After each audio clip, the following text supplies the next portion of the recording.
साथियों, ये मेटाफ्रेम्स है। मैं विपिन त्रिपाठी हूँ और गांधी जी की ज़िंदगी के बारे में हम लोग यहाँ बात करेंगे। आज शुरुआत करते हैं गांधी जी की पैदाइश और उनकी पढ़ाई लिखाई परवरिश के बारे में। गांधी जी का जन्म गुजरात के पोरबंदर में हुआ 2 अक्टूबर 1869 को। उनके पिताजी ज़्यादा पढ़े लिखे नहीं थे, प्राइमरी कक्षा तक पढ़े थे, लेकिन एक रियासत के वो दीवान थे। उनकी माँ भी ज़्यादा पढ़ी लिखी नहीं थी, लेकिन एक बात है, हमारे देश में अकबर सरी का बादशाह भी हो गया जो पढ़ा लिखा नहीं था, लेकिन अक्लमंद बहुत था। उसको तालीम का, इंसानी रिश्तों का, गरीबी अमीरी का, इसका एहसास था, तो वो सोच विचार करने वाला था। वही गांधी जी के पिताजी की सूरत थी। ज़्यादा पढ़े लिखे ना होने के बावजूद कठिन से कठिन मसलों पर वो अपनी राय रखते थे और सच्चे थे। गांधी जी की जो अम्मा थी, माँ, वो पुतली बाई नाम था उनका, और वो बड़ी सरल सीधी, लेकिन हर सुख दुख का, लोगों का वो ख्याल करने वाली थी। तो गांधी जी की शुरुआत की पढ़ाई स्कूल में हुई, सरकारी स्कूल। उस समय तो वो पढ़े 2 साल पोरबंदर के स्कूल में। बाद में उनका परिवार राजकोट शिफ्ट कर गया तो राजकोट चले गए, वहाँ पढ़े। बचपन में बिल्कुल जैसे आम विद्यार्थी हिंदुस्तान के होते हैं, अपनी लोकल भाषा में पढ़ाई होती है, जिसको मादरी ज़ुबान या मातृभाषा कहते हैं, उसमें उनकी भी पढ़ाई हुई। लेकिन गांधी जी में गणित के सवाल पर ख़ास तौर से वो कठिनाई महसूस करते थे, और जब 4th क्लास में अंग्रेजी चालू हुई तो अंग्रेजी में भी उनको दिक्कत आई पढ़ने में, और नंबर फेल ना हो जाएं इसका उनको दुख रहता था, मतलब डर रहता था। लोगों से दोस्ती करने में वो शर्माते थे। ये बात ख़ास तौर से दिमाग में रखने की है। आमतौर पे हम सोचते हैं कि जो बच्चे लोगों से दोस्ताना ताल्लुकात बढ़ा लेते हैं वो ज़्यादा बड़े नेता बनते हैं। गांधी ठीक इसके उलट थे। बचपन में उनके दोस्त ना के बराबर थे, और जैसे ही पढ़ाई स्कूल ख़त्म हुआ, घर आए के चले आए, डर के मारे कि कहीं कोई उन पर कोई फब्ती ना कस दे, कोई कमेंट ना पास कर दे, तो ऐसे डर के मारे वो घर चले आते थे। तो बड़े सीधे सच्चे थे गांधी। कोई झुंड बना के अपना बड़प्पन जताना या दिखावा करना या धौंस जमाना, ऐसे उनके स्वभाव में था नहीं। जब थोड़े और बड़े हुए, करीब 14-15 साल के, तो उनकी शादी कर दी गई, और उसके 2 साल के बाद उनके पिताजी गुजर गए। तो गांधी जी ने जो हाई स्कूल पास किया, 10वीं कक्षा पास की, तो पिताजी गुजर चुके थे। आगे पढ़ाई के लिए क्या किया जाए? तो गांधी जी के 2 बड़े भाई थे, तो एक बड़े भाई ने बंदोबस्त किया और उनको वकालत पढ़ने के लिए इंग्लैंड भेजा। अब मैं गांधी जी की तो इस सामान्य ज़िंदगी थी, इससे जुड़े उस माहौल को मैं बताना चाहता हूँ जिसमें गांधी तैयार हो रहे थे ब्रिटिश साम्राज्यवाद को चुनौती देने के लिए। और कई लोग मानते हैं कि अंग्रेज़ों का राज लगभग 200 बरस रहा है हिंदुस्तान में, और बड़े बड़े क्रांतिकारी अंग्रेजी राज के खिलाफ खड़े हुए। शुरुआत तो सिराजुद्दौला से हुई 1757 में, गांधी जी के पैदा होने के 112 साल पहले, जिसने बड़ी बहादुरी से अंग्रेज़ों की मुखालफा से लड़ाई लड़ी, लेकिन ख़त्म हो गया वो, और अंग्रेज़ों के हिंदुस्तान में राज की शुरुआत हुई। बीच में उसके बाद तमाम हिंदुस्तान के आदिवासी किसान भी खड़े हुए अंग्रेजी राज के ख़िलाफ़, लेकिन अंग्रेज़ों का राज बढ़ता चला गया। मैसूर के सुल्तान थे टीपू सुल्तान, और उनके अब्बा हैदर अली, उन्होंने भी अंग्रेज़ों से लड़ाई लड़ी, लेकिन उनकी हार हो गई। कई मराठा लोगों ने भी लड़ाई लड़ी, लेकिन हार गए। खैर, हिंदुस्तान पे अंग्रेज़ों का हुकूमत हो गई। गांधी जी की पैदाइश के 12 साल पहले 1857 में भी अंग्रेज़ों के ख़िलाफ़ एक लड़ाई लड़ी गई। बड़ी लड़ाई थी वो, बहादुर शाह जफ़र की रहनुमाई में लड़ी गई। हमारी झांसी की रानी लक्ष्मीबाई भी इसमें शरीक हुई, लखनऊ की बेगम हजरत महल भी शरीक हुई। तो वो दौर था जब हिंदुस्तान में आज़ादी का जज्बा था। लोग ज़्यादा पढ़े लिखे नहीं थे अंग्रेज़ों के मुकाबले, लेकिन लड़ाई लड़ रहे थे। और एक चीज़ और हो चुकी थी हिंदुस्तान में और दुनिया में, जिसकी मुखालफत गांधी को करनी थी, और वो लड़ाई थी बड़ी मशीन। 1775 या 77 के आसपास जेम्स वाट ने भाप के इंजन का आविष्कार कर दिया था इंग्लैंड में, और अंग्रेजों का मुल्क है वो इंग्लैंड, तो वहाँ पर कपड़े के कारखाने खड़े हो गए। कारखाने की दो भूख होती है, एक तो कारखाना चलाने के लिए ईंधन चाहिए, दूसरा कारखाने में काम करने कच्चा माल चाहिए, और तीसरी और भूख होती है कि उसको बाजार चाहिए पक्का माल बेचने के लिए। तो इंग्लैंड छोटा मुल्क है, कारखाने बड़े बड़े खड़े हो गए, तो उन्होंने सोचा कि भाई हम दुनिया को के संसाधनों पे कब्जा कर लें, खेतों पे कब्जा कर लें ताकि हमें कच्चा माल सस्ता मिले। जिन मुल्कों के पास कोयला और तेल है उन पे कब्जा कर लें, जिन मुल्कों के पास लोहा है क्योंकि कारखाने लोहे से बनते हैं उन पे कब्जा कर लें, और बाजार भी हमें इसीलिए हासिल होंगे तो हथियार भी चाहिए। तो अब आप जरा सूरत देखें कि गांधी तो पढ़ा उन स्कूलों में जहाँ तो अंग्रेजी पढ़ाई जाती थी, और साइंस की पढ़ाई भी बड़ी मामूली थी। अंग्रेजी भी चौथी क्लास से थोड़ी बहुत पढ़ ली थी, और वकालत पढ़ने इंग्लैंड जरूर चले गए थे, लेकिन कोई ऐसे इदारे में शामिल नहीं हुए जहाँ पे कि पढ़ाई बहुत ऊंचे दर्जे की हो। तो गांधी बिल्कुल सामान्य आदमी की तरह, थोड़े से बेहतर मान लो आप, क्योंकि सामान्य आदमी तो इंग्लैंड नहीं जा सकता, तो गांधी पहुंच गए, लेकिन बड़ी मुश्किल से पहुंचे। भाई ने जैसे तैसे जुगाड़ करके उनको इंग्लैंड भेजा पढ़ने के लिए, और बड़ी सादगी से गांधी इंग्लैंड में रहे। अब आप जरा गौर करें कि एक तरफ वो साम्राज्य जिसके पास बड़े बड़े कारखाने, जिसके पास बड़े बड़े इंजीनियर और वैज्ञानिक और प्रोफेसर, बड़ी बड़ी यूनिवर्सिटीज, कैम्ब्रिज और ऑक्सफोर्ड जैसी यूनिवर्सिटीज हम थी, और जो सैकड़ों साल से थी, तो तालीम के एतबार से गांधी पीछे, माली हालत के एतबार से पीछे, और जिस्मानी ताकत के एतबार से पीछे। लेकिन गांधी सब ऑब्जर्व कर रहे थे इस बात को कि हमारे देश के आम लोग कभी अच्छी पढ़ाई कर पाएंगे, और वो पढ़ाई ऐसी होगी कि लोगों को लूटने के लिए ना हो, वो पढ़ाई लोगों को इंसान बनाने के लिए हो।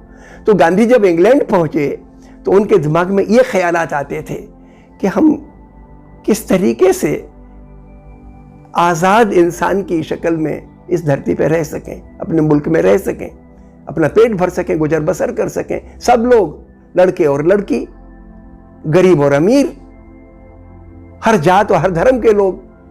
तो एक बड़ी बात सामने ये आई कि गांधी जी ने अपने बचपन में जो बात सीखी थी अपने माता पिता से और अपने शिक्षकों से, वो बात ये सीखी थी कि उस वक्त शिक्षक अपने विद्यार्थियों की फिक्र करते थे, पढ़ाने के साथ साथ उनकी फीस आ रही है कि नहीं, फीस देने की उनमें काबिलियत है कि नहीं दे पा रहे हैं तो क्या मुसीबत है, इसका भी टीचर ख्याल करते थे।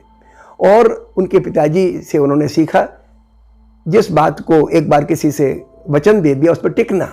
माँ से सीखा उन्होंने कि अगर उनकी माँ चतुर्मास का व्रत रखती थी, बारिश के 4 महीने में एक वक्त का खाना खाती थी, बीमार पड़ जाए तो भी व्रत रखना। ये उन्होंने तय कर लिया था उन दिनों के, बारिश के दिनों में सूरज को देख के वो खाना खाएंगी, तो अगर बीमार पड़ गई या सूरज नहीं निकला किसी वजह से तो भी उन्होंने व्रत नहीं तोड़ा। तो ये बात गांधी जी पे बैठ गई। एक बात और, जो हमारे मुल्क के ज़्यादातर लोग, हिंदुस्तान के स्कूलों में धार्मिक पढ़ाई नहीं होती है, और मंदिरों वगैरह में अपन जाते हैं, मस्जिदों में जाते हैं, तो धार्मिक पढ़ाई के साथ तो ना के बराबर शिक्षा मिलती है। अपन को सिर्फ रामायण की या कुरान शरीफ की या बाइबल की थोड़ी सी कुछ बातें बता दी जाती हैं, इतना ही होता है। लेकिन गांधी ने एक चीज, 2 नाटक देख लिए, एक श्रवण कुमार का और एक हरिश्चंद्र का, बहुत ज्यादा गहरा असर पड़ गया। तो आप ये गौर करें कि गांधी के पहले हिंदुस्तान में लगभग 12वीं-13वीं सदी से एक सूफी संत आंदोलन चल रहा था, और मैं उसकी शुरुआत का बड़ा श्रेय देता हूँ ख्वाजा मुद्दीन चिश्ती को, कि उन्होंने 1194 में वो हिंदुस्तान आए, दिल्ली नहीं रुके, वो चले गए अजमेर, और वहाँ पे उन्होंने अपनी खानका कायम की, और उन्होंने देखा कि यहाँ पे लोग मिलने तो आते हैं, बड़ी अदब से और मोहब्बत से आते हैं, लेकिन छुआछूत बरतते हैं। तो उन्होंने कहा कि भाई हम लोग मिल बैठ के खाना खाएंगे।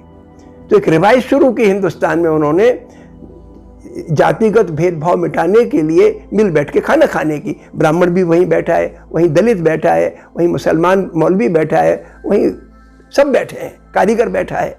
तो इस तरीके की रिवायत चालू की और उसके तहत हिंदुस्तान में ये जो हरिश्चंद्र नाटक हुआ और ये इस प्रकार का श्रवण कुमार का नाटक हुआ और सूफियों पे नाटक बने, ये सारे के सारे अपढ़ लोग भी देखते थे और उनके अंदर सच्चाई पे टिकना है। कबीर जैसा आदमी खड़ा हो गया, अमीर खुसरो जैसा आदमी आया जिसने बिल्कुल जन भाषा में बात रखी और स्कूल के दायरे से बाहर भी के अंदर भी जो लोग नहीं आ सके उन लोगों को जिंदगी की, इंसानियत की तालीम मिली। और मेरा कहना तो ये है कि हम सारे के सारे लोग हिंदू घर में पैदा हुए तो हिंदू, मुसलमान घर में पैदा हो गए तो मुसलमान, लेकिन ये हमारी पहचान नहीं है। सारे के सारे मजहब इंसान को इंसान बनाने के लिए आए। असली मकसद है कुरान शरीफ का, असली मकसद है रामायण का, गीता का, उपनिषद का, वेद का, बाइबल का, कि हम इंसान बन जाएं। गुरु ग्रंथ साहब का पूरा मैसेज ये है। तो इसलिए इंसान की पहचान उसके अखलाक से, उसके व्यवहार से, उसके चाल चलन से, सोच विचार से होती है। अगर मैं दूसरों की मदद करता हूँ तो सच्चा इंसान हूँ, सच्ची बात बोलता हूँ तो नेक इंसान हूँ, दूसरों को धोखा देता हूँ तो कपटी हूँ। तो इसलिए इंसान की पहचान धर्म से नहीं, धर्म के लेबल से नहीं, उसके व्यवहार से, उसके अखलाक से होती है। और ये बात गांधी की रगों में उतर गई और यही उनकी जिंदगी की बुनियाद बनी। ये इतनी ठोस बुनियाद है कि अपढ़ आदमी भी, गांधी जी तो कहते ही थे कि आपको अगर बड़े से बड़े साम्राज्यवाद से टक्कर लेनी है तो आपके लिए बड़ी बड़ी डिग्रियों की जरूरत नहीं है कि आप पीएचडी हो, कि आप बीए पास हो, कि एमए पास हो।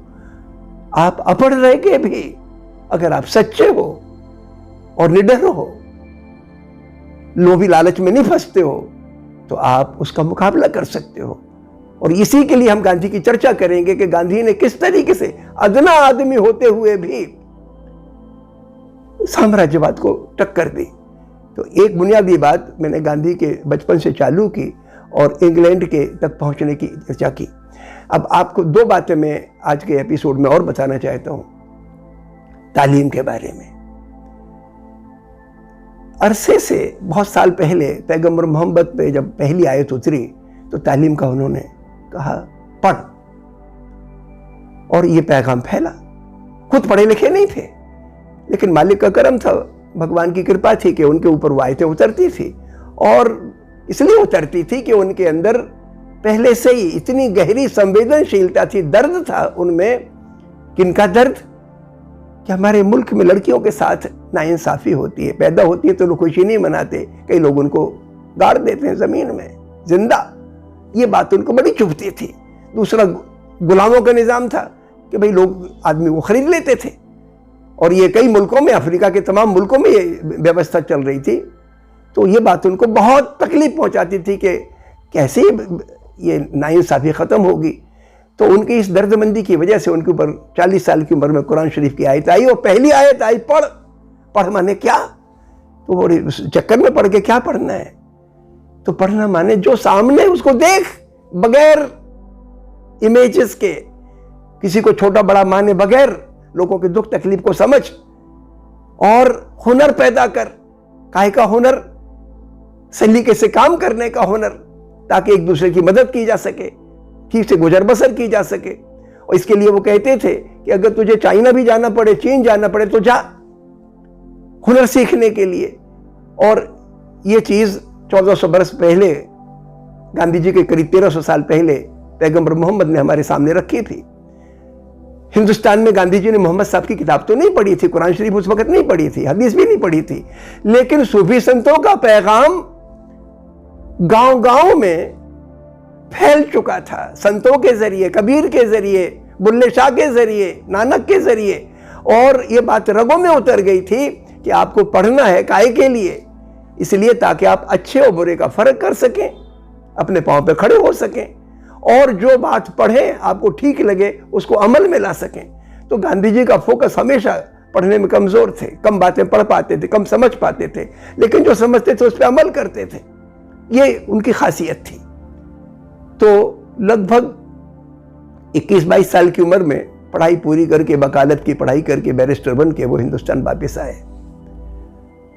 अंग्रेजी राज के बारे में एक बात मैं और इस एपिसोड में बताना चाहता हूं कि जब गांधी जी हिंदुस्तान लौट कर आए तो वकालत कोशिश तो की उन्होंने, कुछ सेशन कोर्ट्स में और कुछ बंबई के हाई कोर्ट में भी करते थे, थोड़ा बहुत काम मिलता था उनको, लेकिन उनको संतोष नहीं था उस बात से, सुकून नहीं था। तो सोच रहे थे कि मैं क्या करूं और किस तरीके से आगे बढ़ूं। इस बीच में अंग्रेजों की लाई हुई बड़ी बड़ी मशीनें, लाई तो थे वो इंग्लैंड में खड़ी की मशीनों ने, लंकाशायर और बड़े बड़े कारखाने खड़े किए कपड़े के, और हिंदुस्तान को पहले से ही गुलाम बन चुका था सन 1757 में।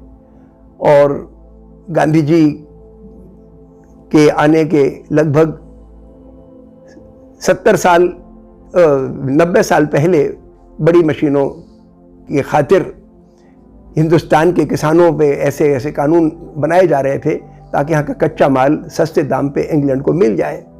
यहाँ के पैदा किए गए माल पर टैक्स लगाए गए, चुंगियाँ लगाई गई ताकि यहाँ का जो कपड़ा बनता था वो कपड़ा लोग ना खरीदें, महंगा पड़े उनके लिए। वैसे एक बात बड़े इतिहासकारों ने बताई है कि अंग्रेजों के हिंदुस्तान में आने से पहले हिंदुस्तान का कपड़े का कारोबार दुनिया में अव्वल था, नंबर 1 पे था।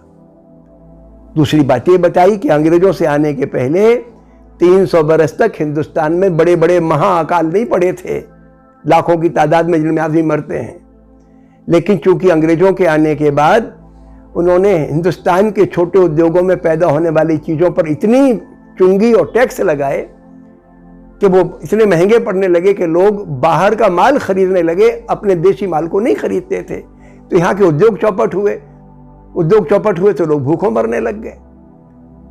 और एक बात और पैदा होगी गांधी जी के आते आते कि 1857 की जब लड़ाई हुई, क्रांति, आज़ादी की पहली लड़ाई कहते हैं उसको, और काफ़ी कामयाबी भी हिंदुस्तान के क्रांतिकारियों को मिली, लेकिन कुछ दिनों के बाद अंग्रेजों ने फिर कब्जा कर लिया। जब कब्जा कर लिया तो उन्होंने बड़े रूथलेस तरीके से हिंदुस्तान में दमन चालू किया। और वो जानते थे कि चूंकि हिंदुस्तान के हिंदुओं और मुसलमानों ने मिलकर लड़ाई लड़ी है तो इनमें फूट डालो। और गांधी जी के 1969 तक आते आते फूट डालने की बीज हिंदुस्तान की जमीन में पड़ गए थे।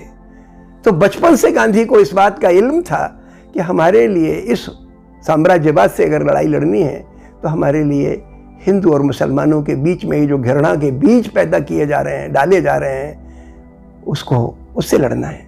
और आप आगे चल के देखेंगे कि 1948 में 30 जनवरी को जब गांधी जी की मौत हुई, इसी के लिए गांधी ने कुर्बानी दी अपनी। इसी से लड़ते लड़ते गांधी मरा कि हिंदुस्तान में हिंदू और मुसलमान दोनों मिल के रहेंगे। हुकूमत ने और यहाँ के पूंजीपतियों ने और नफरत से भरे लोगों ने आग तो बहुत बड़ी लगाई थी, लेकिन गांधी ने अपने खून से उसको ठंडा किया। तो ये बात हम समझेंगे। और ये लड़ाई ख़त्म अभी हुई नहीं है, गांधी तो मर गए, लेकिन ये जो नफरत की बात है, ये दबा के रखो, कुचल के रखो का साम्राज्यवाद है, मिटा नहीं है। हम इसी पर चर्चा करेंगे। मैं चलते चलते आपको एक गज़ल मैंने लिखी थी गांधी जी के सवाल पर। कई लोग ऐसे हैं जो उनसे बहुत नफरत करते हैं, तो उन लोगों ने एक नाटक बनाया था, मी नाथूराम गौडसे बोलतो है, आज से कुछ साल पहले। तो उस वक़्त मैंने कैंपेन चलाया था। उस वक़्त मैंने गज़ल मेरे दिमाग में भगवान ने डाल दी थी। उस गज़ल के 2-3 शेर आपको सुनाता हूँ। भारत की सरज़मीं पर वो इंकलाब आया, चरखे के एक वली से संसार जगमगाया। भारत की सरज़मीं पर आवाज़ उसकी धीमी, पर सच से असर है, आवाज उसकी धीमी पर सच से असर है। रौलट बिलों पे जिसने हर रूह को जगाया, चरखे के एक वली से संसार जगमगाया। भारत की सरज़मीं पर वो इंकलाब आया, भारत की सरज़मीं पर। बहुत बहुत शुक्रिया।